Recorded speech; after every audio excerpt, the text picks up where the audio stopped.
Muy buenas tardes y bienvenidos a una nueva emisión de Demos Radio y Demos Televisión.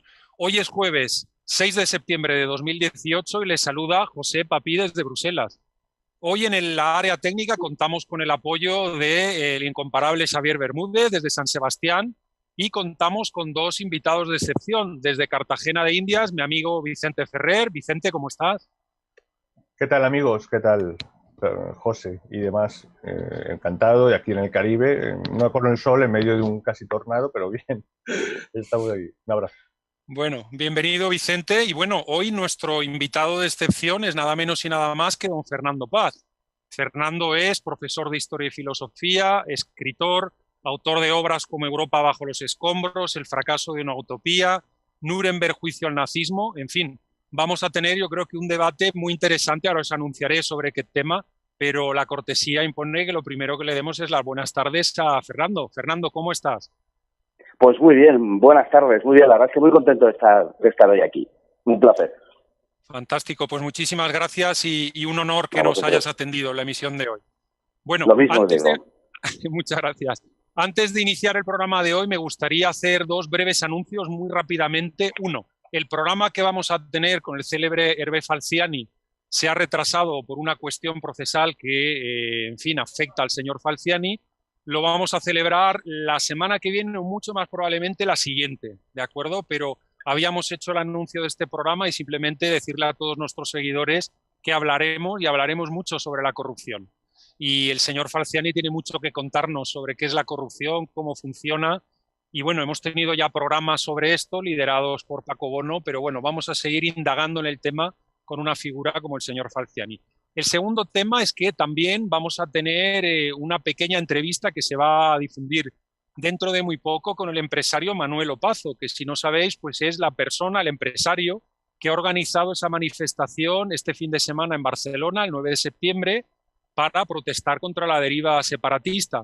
¿Qué es lo fantástico de esta manifestación? Que no dejan ir a los partidos políticos y que es una manifestación que evidentemente está impulsada por una persona, pero es una manifestación que, bueno, que tiene que coger fuerza por la propia sociedad civil, ¿no? La sociedad civil ha sido la que cuando ha salido a protestar dos veces en esas manifestaciones multitudinarias, más de 1 millón de personas, cuando vino la locura esta de la declaración de la República Catalana, fue la que le paró los pies a los cambalaches que estaban organizando entre el gobierno central, el gobierno autonómico, la escapada de Puigdemont por la frontera, aunque se le estuviera vigilando, etcétera, etcétera. Entonces, es importante que la sociedad española siga saliendo a la calle. Vamos a entrevistar a este señor, al empresario Manuel Opazo, para que nos diga qué es lo que nos tiene que contar y qué es lo que quiere conseguir este fin de semana.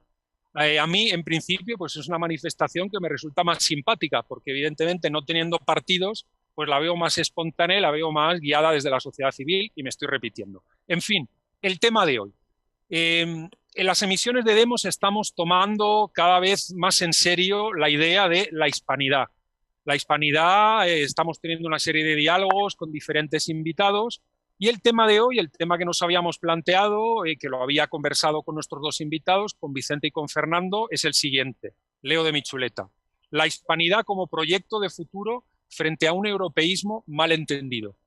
Vicente, ¿qué te parece este título? ¿Qué opinas de esta idea que lanzamos como título del programa? Pues obviamente muy acertado, ¿no? Es decir, realmente hay que empezar a plantearse, y no solamente de forma inmediata, sino porque también a largo, medio y largo plazo, ¿no? Es decir, como ocurre, hay países como Estados Unidos que en la que los historiadores, gente de historia, están en el Pentágono, están en instituciones en las que hacen análisis y estudios a ver cómo va a evolucionar o qué posibilidades hay, no solamente en esos años de ese presidente X, sino a medio plazo, a largo plazo, a generaciones, etcétera. Y creo que eso es algo que siempre en España tiende a lo inmediato, ¿no? A solucionar, a tirar el balón para adelante, y realmente lo que nos está demostrando una y otra vez encarecidamente la historia es que la historia, y eso creo que la referencia principal para mí siempre ha sido Toynbee, porque creo que es el más realista, el que realmente expone el funcionamiento, ¿no? Ese principio de desafío-respuesta, que no es más pues que lo que es la evolución genética trasladado a la sociedad humana. Es decir, lo natural, lo real de la sociedad humana es lo que hacia donde va a tender, ¿no? ¿Y qué ocurre? Pues que las naciones reales, las materiales, las que son de verdad, afloran, ¿no? Y lo artificial tiende al final llegar al conflicto. Entonces, lo natural nuestro, antes incluso que una posible unión de occidental, ¿no? Porque en Europa, en realidad, ¿qué es una unión occidental? Pues en un continente, en una vasija llamada Europa, en la que en realidad sí, dentro de la misma civilización, pero en realidad hay como mínimo 3 Europas o 4. Está la latina mediterránea, la germánica, y de la eslava católica, la eslava ortodoxa. Hay 3 o 4 Europas gigantescas, ¿no? Es decir, no tiene más sentido primero tener esa familiaridad, esos lazos de unión, por supuesto a partir de las naciones, pero constantes y progresivos con lo que son realmente los que son como nosotros en todos los sentidos, ¿no? Es que es una cosa de absoluto sentido común, que evidentemente para eso están los políticos, para hacerlo lo más artificial posible todo, ¿no? Y dificultar las cosas. Entonces creo que se tiene que plantear, ¿no? De una vez, aunque culturalmente ha estado proscrito por las razones en ese régimen en España que hay del 78, desde la transición, pues porque se ha identificado con el franquismo, literalmente, ¿no? Y en ese aspecto es bueno tener que romper ese hielo, ¿no? Y tener que plantear que la hispanidad, y cuando digo hispanidad, digo todo, incluido Brasil y Portugal.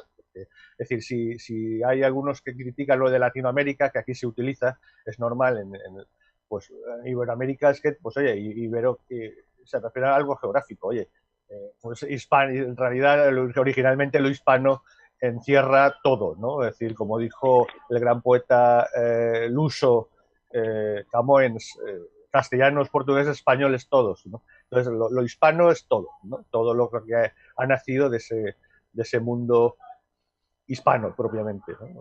Perfecto. Bueno, y Fernando, retomando esta idea que nos está dejando caer Vicente Ferrer, ¿es la hispanidad algo irreversible? ¿Qué opinas tú de esto, Fernando? Algo irreversible. Hombre, la hispanidad es la plasmación del ser de España. Es decir, España no tiene, en realidad, una identidad mayor que la que le da la que le otorga la hispanidad. La hispanidad es es donde desemboca la historia de España. Y por tanto es lo que nos da el ser. Mira, hay digamos, dos formas de ver el ser español, ¿no? Hay una forma que en el fondo es tremendamente pesimista y que se mantiene desde postulados de tipo progresista, que es la idea orteguiana de que España es el problema y Europa es la solución, ¿no? Y al decir que España es el problema, realmente lo que se está diciendo es que lo hispano, digamos que trascendiendo los límites estrictos de la encarnación política de lo que pueda ser España, lo hispano es el problema y la solución sería lo europeo. Es una especie de deslumbramiento, por otro lado bastante palurdo, hay que decirlo, y así se ha manifestado y se ha expresado a lo largo de la historia de España, frente a lo que verdaderamente es la identidad española. Y esa identidad española es vista, por el contrario, por aquellos que la sostienen o la sostenemos en un sentido diametralmente opuesto. Es decir, es una apuesta por lo positivo, es una apuesta optimista, es una visión optimista de nuestra propia historia. Reivindicamos nuestra propia historia. En primer lugar, la asumimos, que es lo que hay que hacer en cualquier caso. Y en segundo lugar, además, la reivindicamos con el orgullo de haber alumbrado verdaderamente nuevos mundos, pero no solamente con un sentido, digamos, maternal hacia América, sino con un sentido más bien fraternal, y yo en eso estoy bastante de acuerdo con Unamuno.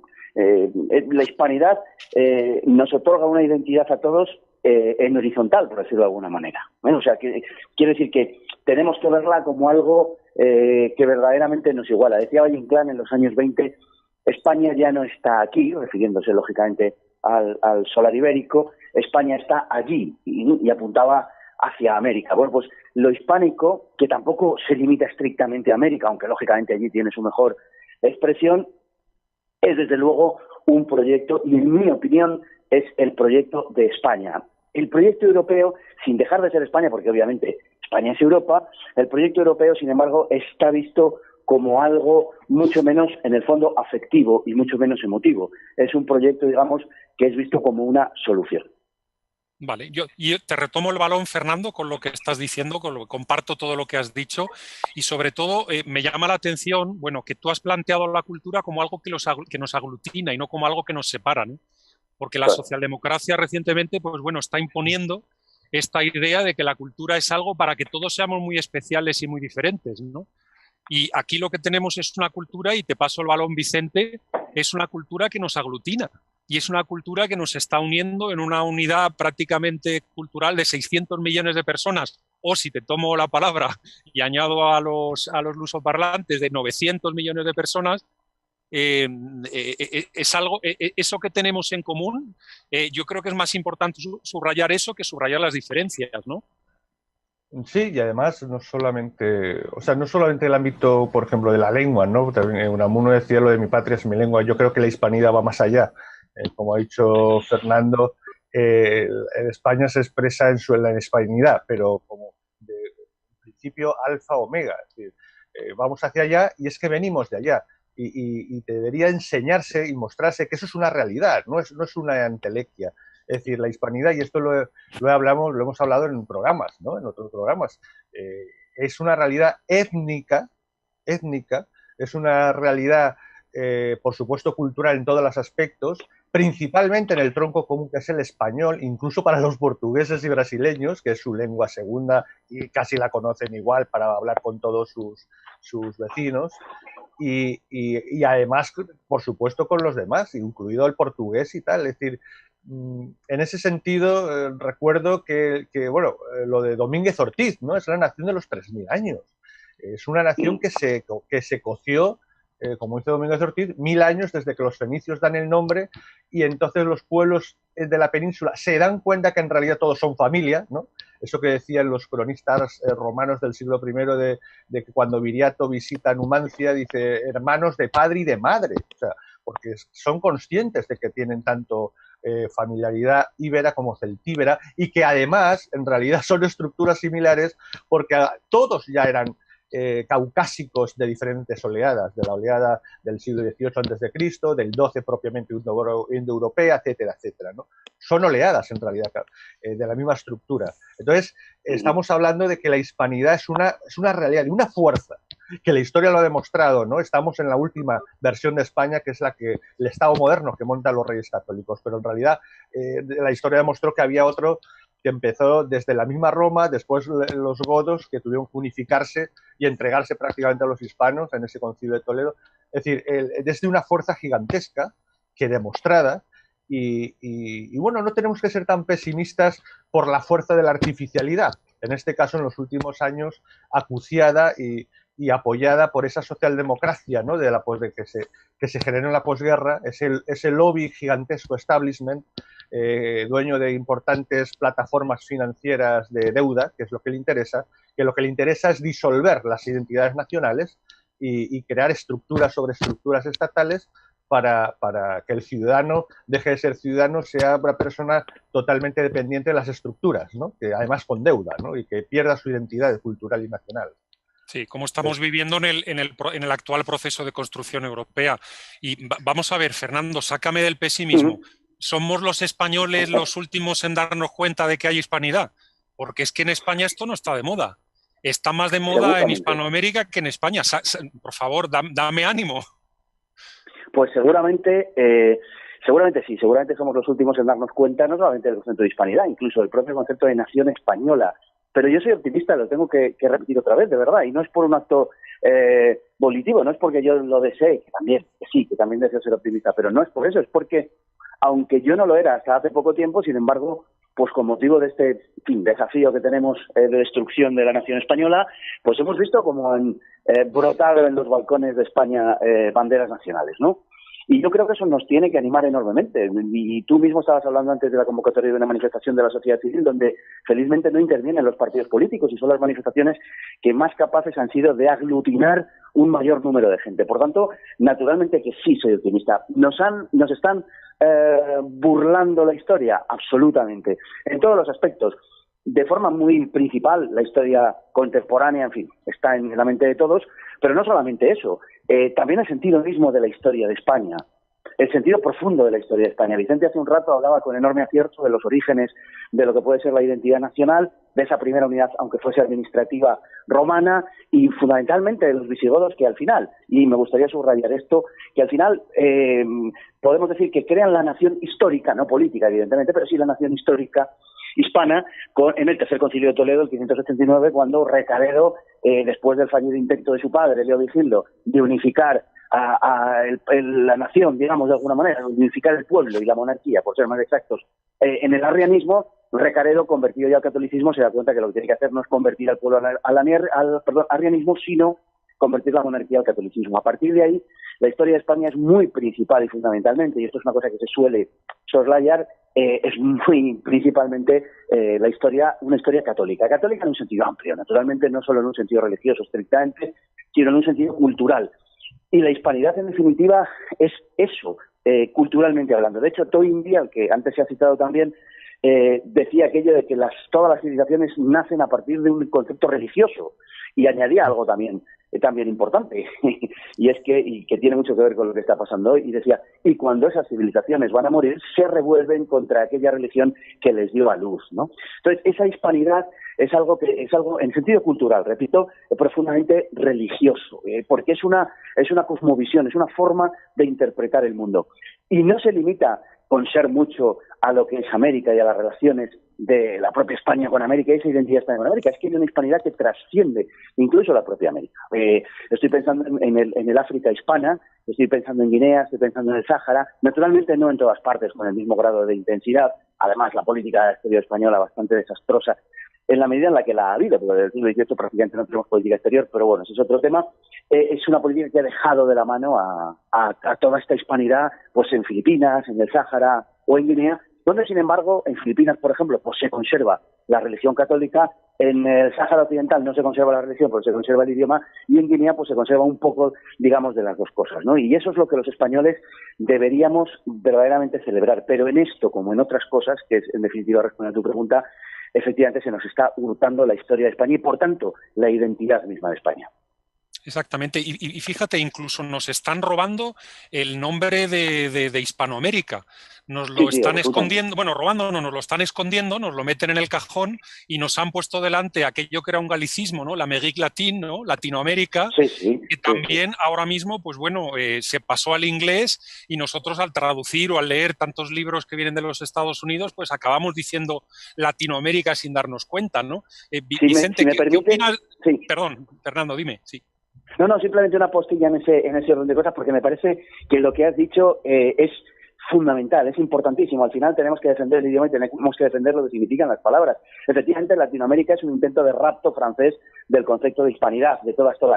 Y tenemos que reivindicar la expresión hispanidad y Hispanoamérica, porque Hispanoamérica también engloba las antiguas colonias portuguesas, es decir, a Portugal también y a Brasil, naturalmente, que sí, puesto que Lusitania, que se viene a corresponder básicamente con lo que era actualmente Portugal, era parte de Hispania. Por tanto, al decir Hispanoamérica, y como bien recordaba Vicente antes a Gasmoens, pues efectivamente, cuando hablamos de Hispanoamérica, también estamos afirmando el mundo portugués, el mundo luso.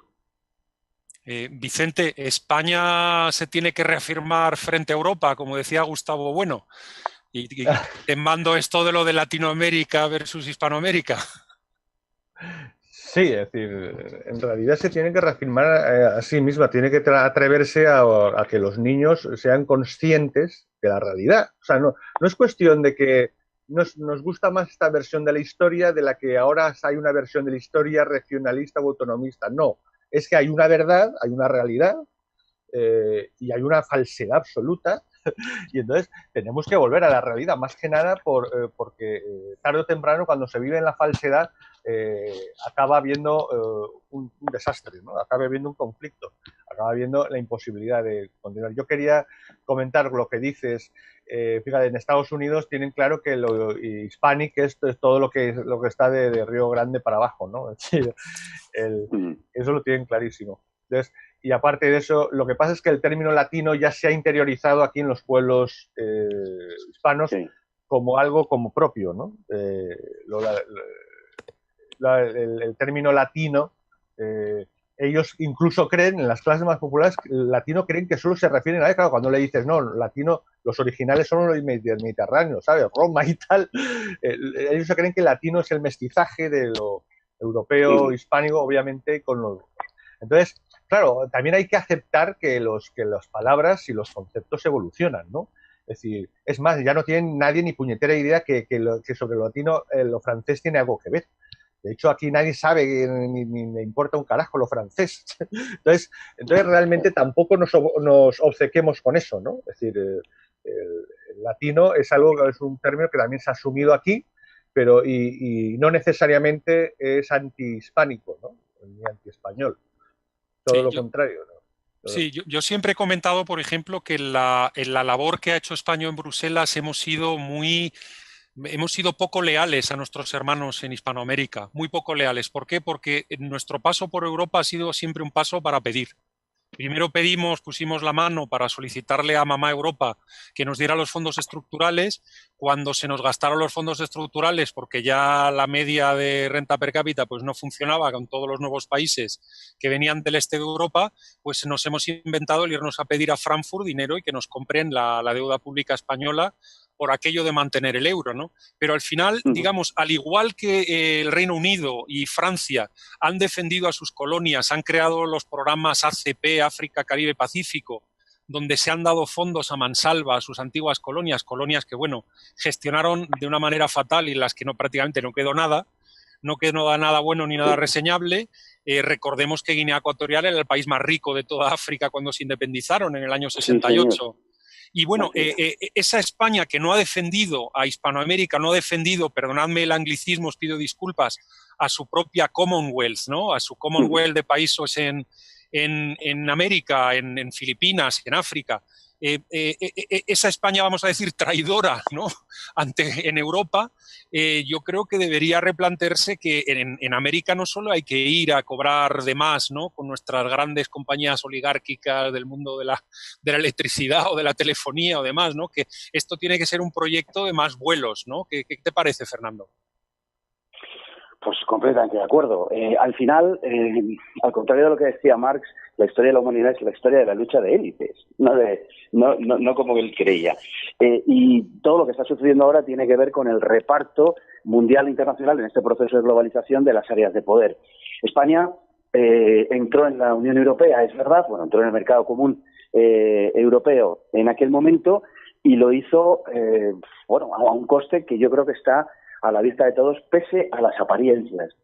Ese coste pues lo seguimos pagando hoy en día. Para España, pese a lo que pueda parecer, no ha sido rentable, ni muchísimo menos.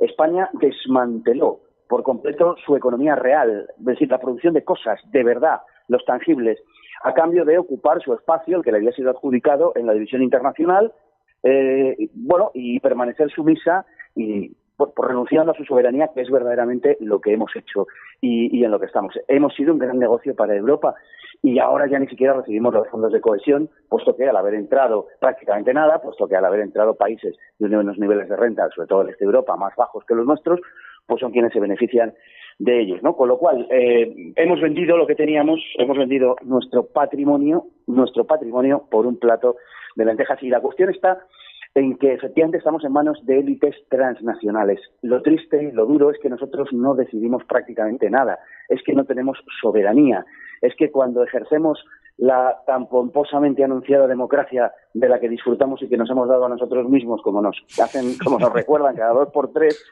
y además lo hacen sin sorna y sin sarcasmo, pues cuando disfrutamos de esto, pero verdaderamente lo único que hacemos es elegir a aquellos que gestionan las decisiones que otros toman. Nosotros ya no tomamos ninguna decisión. Así es, desde luego. Claro, entonces es una renuncia a la soberanía en lo que estamos. La vocación de España, pues lo tengo que repetir, naturalmente es Hispanoamérica. La vocación de España debería ser la defensa no solamente de las grandes industrias y de los grandes, industria no tenemos, de las grandes empresas y de los grandes intereses para, en fin, que se establezca Telefónica en Argentina o cosas, o petroleras o lo que sea. No, tenemos que ir hacia la construcción de una Commonwealth, como has dicho, de una comunidad de naciones y en un sentido fraternal, como he dicho antes, de comunidades hispanas. Tenemos que ir a la construcción de la hispanidad, una construcción, por supuesto, cultural, porque eso está ahí, no hace falta construirlo, pero sí a partir de esa realidad cultural a una construcción política. Desde luego, personalmente esa es mi apuesta.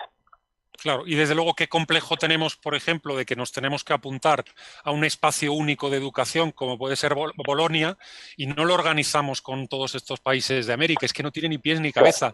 Cuando las universidades estaban en el Perú, estaban en México, pues vamos, 300 años antes de las universidades que se han sentado con nosotros en la mesa para decirnos esto es un ingeniero, esto es un abogado, esto es un filósofo, ¿no? Y es más difícil de homologar los títulos entre, por ejemplo, Colombia, Perú o México con España que entre España y la Unión Europea, por ejemplo. Es mucho más difícil. Incluso algunos no los homologan. Tienen que solicitar auténticos procesos que duran 4 o 5 años, la homologación de títulos. Aquí, donde los que pusieron las universidades fue el Estado español que existió en ese momento, ¿no? Que es el mismo que, por cierto, que es el que tenemos ahora en la nación, ¿no? Entonces, yo ahí también quería apuntar, es decir, por eso también es necesario esa libertad política colectiva de la que nosotros defendemos, porque hasta que realmente los pueblos y lo que son los naciones-estados de Europa no tengan esa libertad política colectiva, esa posibilidad de que los ciudadanos voten directamente a su representante y no en estados de partidos, y voten en diferente y en división de poderes real, ¿no? Entonces, esa es la forma en la que de forma natural la nación se refuerza, obviamente, porque emana de la sociedad civil, por supuesto. Entonces, de ahí que sea tan necesario, en la medida que siempre estemos en sistemas de partidos que su identidad es el Estado y vivir del Estado y vivir de las estructuras estatales, y por tanto los partidos políticos acaban, y eso lo ves tú, José, ahí desde Bruselas, teniendo más lealtad a las estructuras continentales de la Unión Europea que a su mismo ser nacional de cada uno. Cada vez se está resquebrajando, ¿no? Es decir, pero en realidad a lo mejor Gran Bretaña no ha estado tan equivocada, ¿no? Es decir, tiene más sentido que Europa, en un momento dado, cada uno desde la Commonwealth británica, la capacidad que tuviese imagínate la fuerza que tendría la hispanidad de estar enlazada o unificada de alguna forma, no necesariamente en una sola nación, pero de una forma organizada, ¿no? No digamos otros países que con toda seguridad Alemania o Francia o Italia o incluso del mundo eslavo estuviesen en su máxima expresión, ¿no? ¿Qué fuerza tendría ese? A partir de ahí sí que se podría construir una Europa en un concepto occidental gigantesco, ¿no? Y con una fuerza real, ¿no? Porque evidentemente tenemos que ser conscientes, y ahí vuelvo tenemos que ser conscientes y no por agarrarnos a Huntington, que realmente la historia se tiene que ganar, o sea, los valores occidentales son los reales, son los de verdad, son los que necesitamos para cualquier ser humano, y hablo de la individualidad, hablo de los derechos de las personas, y hablo de los derechos humanos, y, por supuesto, y esa civilización cristiana, o por supuesto de occidental, es la que tiene que triunfar. Es absurdo pensar eso es la multiculturalidad que oculta, trata de el que otras personas, otros seres humanos no tengan derecho a lo que tenemos otros en otra parte del mundo, ¿no? Es decir, tarde o temprano el mundo occidental tendrá que asumir la responsabilidad de occidentalizar el planeta entero. No digo con eso de destruir otras culturas de otras zonas, sino a nivel evidentemente político y de organización social, ¿no? Es decir, y en ese aspecto, por supuesto, España tiene un papel importantísimo que jugar. Por eso es tan pequeño. Si tú ves con amplitud lo que es la hispanidad, es tan absurdo el tema en Cataluña, ¿no? Del independentismo, que te quedas absolutamente ¿cómo es posible que se le dé carta de naturaleza, ¿no? Y eso solo puede responder a una lógica de lo que artificial que ha ocurrido en los últimos años en España, ¿no? Tanto por su clase política como su sistema, ¿no? Bueno, Vicente, pues se nos va acabando el tiempo. Yo quiero darle, digamos, el derecho a una última intervención a Fernando Paz. Fernando, muchísimas gracias por haber venido a participar en el programa, pero sí me gustaría escuchar una última reflexión por tu parte. Sobre la temática de la que hablábamos, pues creo que la intervención última de Vicente ha sido especialmente acertada. Yo creo que es la reivindicación de esa hispanidad, el futuro que debería tener la comunidad nacional, nuestra comunidad nacional española, y hay que también reflexionar en torno a lo que está pasando en España y por qué está pasando. No es una casualidad que digamos que el fracaso, ese encallamiento, si se prefiere, aunque yo creo que está pasando por su peor momento, de la Unión Europea, haya coincidido con las tentativas separatistas más radicales, ¿no? ¿Por qué? Pues porque el proyecto de España ha sido Europa y, en mi opinión, dicho de otra manera, eso significa que España no ha tenido proyecto, ha sido sencillamente buscar esa solución de la que yo hablaba al principio y a la que se refería Ortega, ¿no? Y creo que es repito, una visión pesimista del mundo. Fernando, perdona que te interrumpa. Sí. No caigas en el orteguianismo, hombre. Es decir, España no es un proyecto, es una realidad más. Él lo conoce muy bien, lo conoce muy bien. No, si lo estoy citando para criticarlo, no por otra cosa. No, estoy diciendo precisamente que esa era, digamos, la visión orteguiana, ¿no? Bueno, en general de su generación del 14, pero sobre todo en Ortega, acerca de que Europa era la solución. Lo estoy citando justamente para criticar eso, ¿no? Porque eso se corresponde con una visión profundamente pesimista de lo que es España. España es un problema y es poco más que un problema para Ortega, ¿no? De manera que nosotros creo que debemos verlo de una manera diferente. Además, bueno, se ha mezclado con cosas que tienen que ver con la representación política, con la estafa del sistema político en el que vivimos, con la ausencia absoluta de la separación de poderes, o casi absoluta, con el hecho de que, desde el punto de vista de la representación, apenas podemos considerar que esto es una democracia, la representatividad, todo este tipo de cosas. Creo que tienen que ver, desde luego, unas con otras, pero si de verdad queremos que la nación aliente, si de verdad queremos que la nación salga adelante, y no está fácil el asunto, desde luego eso tiene que ser, digamos, rompiendo nuestro techo y recuperando lo que hemos sido siempre, hispanidad, o lo que deberíamos haber sido siempre, hispanidad. Para mí ese es el proyecto, porque cualquier otra cosa es una impostura. Pues muchísimas gracias, Fernando, por esta intervención final, excelente. No puedo más que subrayar lo que dices, es decir, en España ni tenemos democracia, ni tenemos nada, y además nos hemos olvidado de lo que somos, es decir, un desastre. Bien, este programa a mí, honestamente, me ha sabido a poco, y como me ha sabido a poco, yo os pido a los dos invitados que nos emplacemos para hacer una segunda vuelta, ¿no? Un segundo careo, ¿no? Sobre toda esta temática tan interesante. Y, en fin, Fernando, de nuevo, muchísimas gracias por tu intervención, gracias por aceptar nuestra llamada. Es un placer, y cuando queráis. De acuerdo. Y bueno, Vicente, cuida de Cartagena de Indias, que aquello cada vez que me cuentas fuera de cámara lo interesante que es, me apetece ya visitarte. Sí, no te preocupes, que tiene murallas muy altas, como decía Felipe II, con lo que nos han costado, ¿no? Tranquilo. Bueno, eso nos lo tienes que contar pronto. Bueno, un abrazo muy fuerte a los dos, muchísimas gracias, y sobre todo a todos nuestros seguidores, a nuestros oyentes, al equipo técnico que ha estado trabajando hoy para hacer este programa posible. Y, en fin, hasta la próxima. Muchísimas gracias y espero que hayáis disfrutado del programa.